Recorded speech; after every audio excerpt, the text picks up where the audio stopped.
that, Ollie? Oh, okay. There was a cupboard here and Corey's taken it apart. It was like a handy tool cupboard, wasn't it?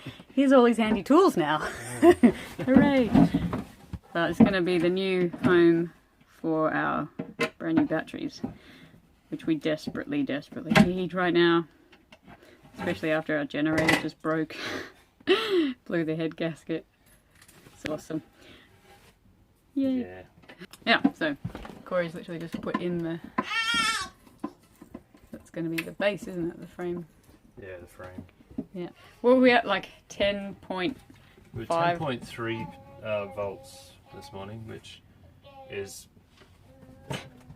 well flat. Yeah, isn't that like, yeah, properly dead? Yeah, we've fully deep cycled the batteries. Not good.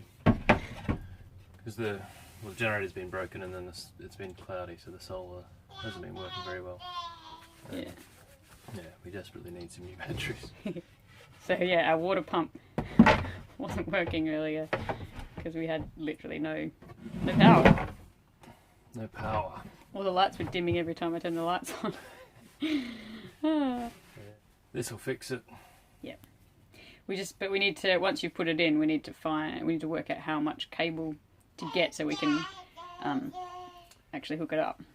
Yeah, got an idea of how much cable we need, but some of the cable is pretty thick, using 70mm square, and the inverter needs 90mm square.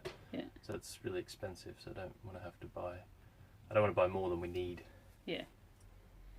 But and we're putting them inside because of, well, to regulate the heat around the batteries, aren't we? Yeah, the lithium batteries don't like heat. They also don't like it very cold. So I think 5 to 50 degrees is the operating temperature range. In the engine room, it'd get over 50 easily on a summer's day with the engine running.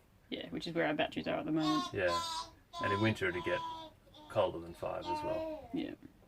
Unlike lead acid batteries, there's no harmful fumes that come off them. They're perfectly fine and safe to be inside.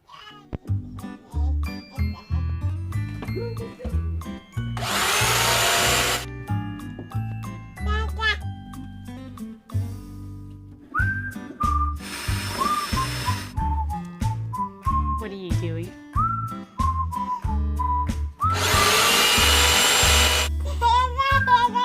What?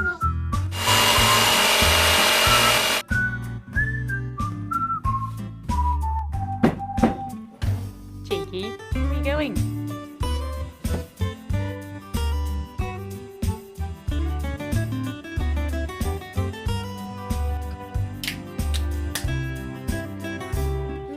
You still hungry?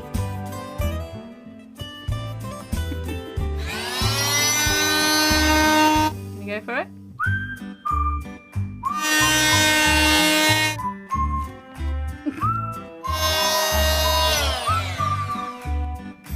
You love Jerry's food so much, don't you?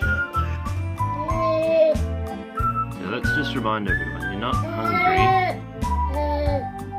You stopped eating that.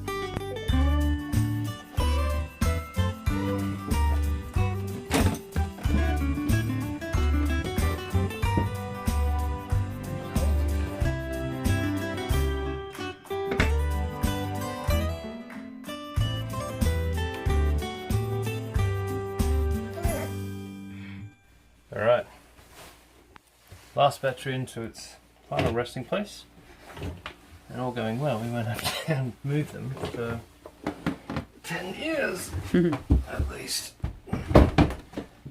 Because in 10 years we won't be nearly as strong either. I won't be able to lift this in 10 years. I've put some holes through both platforms so there's airflow. They don't get particularly hot unless something's really wrong, and there's battery monitoring system inbuilt inside them to stop that happening, but they probably will get a little bit warm. I just want to make sure there's enough air getting in and around it. This will be covered up, but we'll still allow airflow in. I've wired up the new batteries to the inverter. That's all that's in at the moment, and to the battery charger actually, which will run when the generator's on. everything else needs to be moved across, but it's a matter of time at the moment. The others are all still running off the other battery bank, and I've installed a new ground to this lot here. So this is the fuse box. That's the mega fuse for the inverter, and then other fuses for other things. We've just got the battery charger hooked up at the moment. There'll be a few other things going on there. Just a bus bar for all the negative connections. This is the inverter, that's the new ground, and this is taking it to the battery monitor, so we can monitor what level the batteries are at. Oh, the name escapes me at the moment. It's like a jump or a bridge or something like that. Anyway, and then so everything gets connected to the batteries, to the load side of this, and on the battery side of this is just the batteries. So we've got cable going to another bus bar to connect both the batteries together. Yeah, that's the batteries on the other end of that. Yeah, and then master switch that turns everything off. We're ready for the first time to turn it on and see what happens. So, not a great start. It's just a screw. So that should all be live. Now turn the inverter on and see what happens.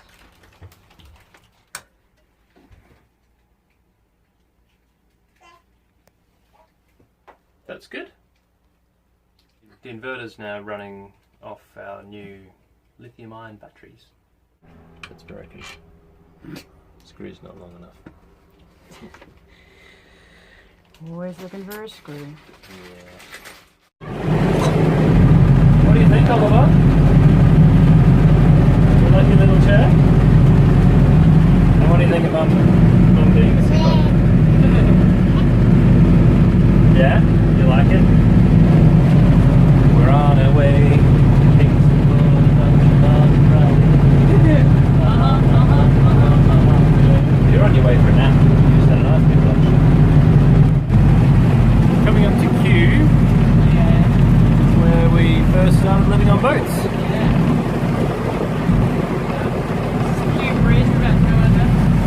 Yeah, we just got rent. Stern portion of this massive barge up here. And that big gap there is where Seahorse lives, but they're going to be in the rally, so they've already left.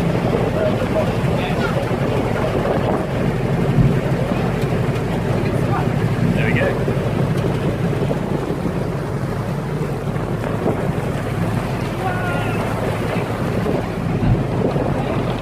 Coming into Teddington Lock.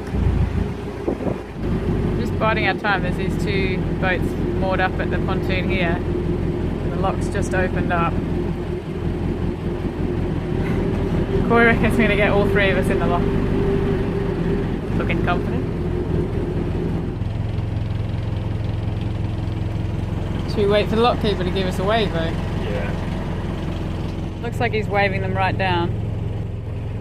That's the red light. I think the wind might sort of pop us over here quite nicely. Okay, so we're going to moor. Thank you. I told him we'd recently bought a gold license and do we need to go into the office and do anything, and he said, nope, that'll take you all the way up the river. Where are you headed? That was it. He didn't sound very sure about what moorings there might be around Kingston. Okay. So hopefully we can find somewhere on Monday. Yeah. But at least for the next few nights we're sorted. Yeah.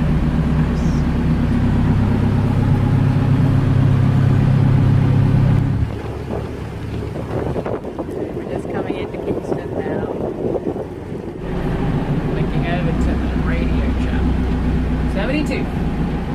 Here we go. But that should be Seahorse next to them, shouldn't it? Doesn't look like Seahorse. Oh, maybe it is. We're in. 3 abreast.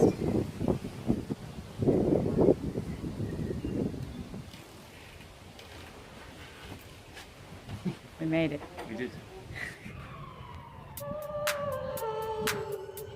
The Dutch Barge Association Rally hosted 12 Dutch barges as well as a number of other visitors to the actual event over the weekend. Members were spoilt for choice with a number of talks, activities and social gatherings throughout the weekend.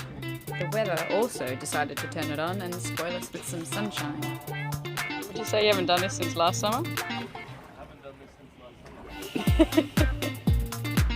First day of summer, here he goes.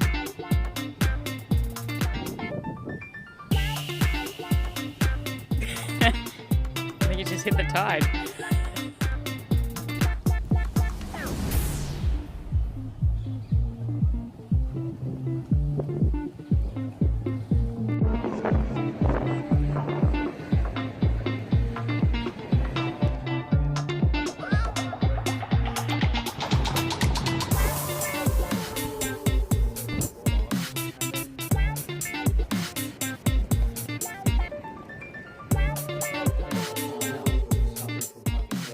So we heard from Chiswick RNLI talking about safety and man overboard procedures. We also had tips for the Thames and rope throwing, training and competitions on the pier. There was also talks about going electric and demonstrations on how to convert old outboard engines to run on electric power and converting barges to electric power and working with solar power. I've looked a little bit into. And finally, our very own Corey got in on the action, and he was talking to the members about our new water purification system and how we've managed to allow our drinking water tanks to be filled with canal water. And then there's the taste, of course, which is the other problem that people have with what their tea tastes like and what their...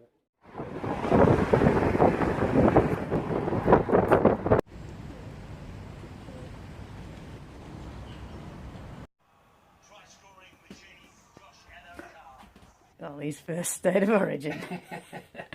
Queenslander! I think we're really coming up in the world these days. Just spent the night on an island in Kingston. The only way to get off this island is to paddle across to the mainland.